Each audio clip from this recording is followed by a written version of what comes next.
Peggy 12.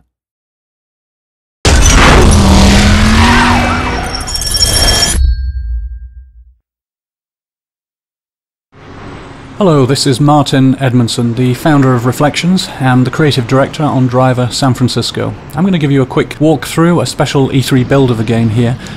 And what we've done with Driver San Francisco is very much go back to the roots of what made the original Driver game such a unique experience. We're going to get straight into a car chase between John Tanner and Jericho, two key characters that we've brought back from earlier in Driver's history.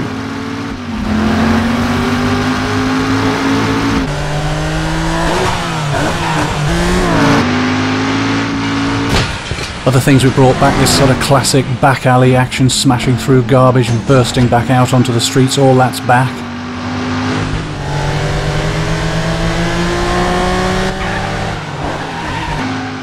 You can see the handling here. We've really worked hard to bring this back, that classic feeling of the handling. Tanner pushing the back end of his car right out there. And for the first time in Driver's history, we have well over 100 real licensed cars. I'm using the in-car view here. It's one of the classic views used in many of the 70s car chases like Bullet and French Connection that inspired the original Driver game.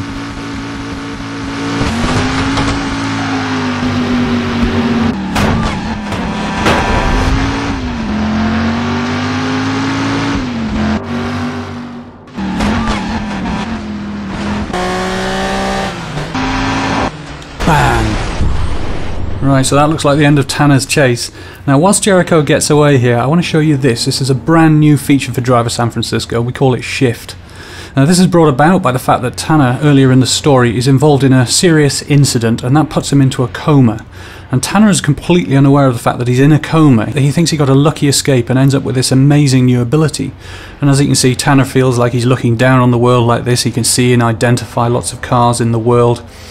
And he can shift instantaneously into a vehicle. Anytime you change your mind, you can shift into another vehicle. And you can also have some fun with this. So if I want to change direction, for example, immediately without having to turn around, I just shift into a car coming in the opposite direction, like so. And this is something that upgrades throughout the game, so we can pull higher, reveal more of the city, and still see all the cars driving around. But Shift is a limited ability. It has to be charged. And ultimately it upgrades to reveal the whole city in its entirety. Now, as you can see, this is a massive area. It's 208 miles of road, and that makes it one of the biggest open city driving environments in any video game. And what it gives to the player is a truly diverse experience of different driving styles.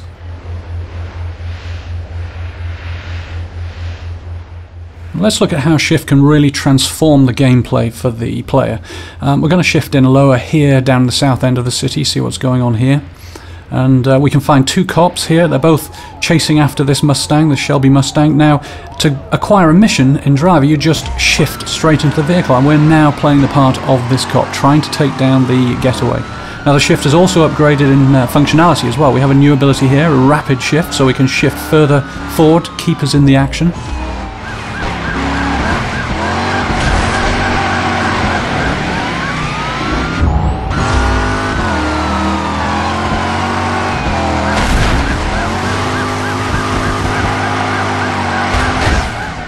Overcooked it there. The other guy goes past, shifts, keeps us straight back up there, right behind the Mustang again.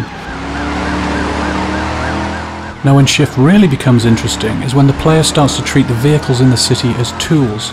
So we're going to use Shift now to see if we can end this chase for good.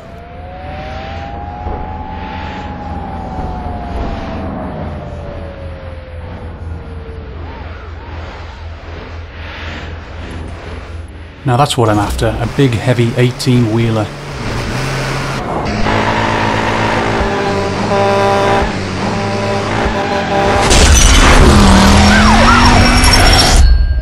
Well, thank you for watching, and I hope you enjoyed this very early preview of Driver San Francisco.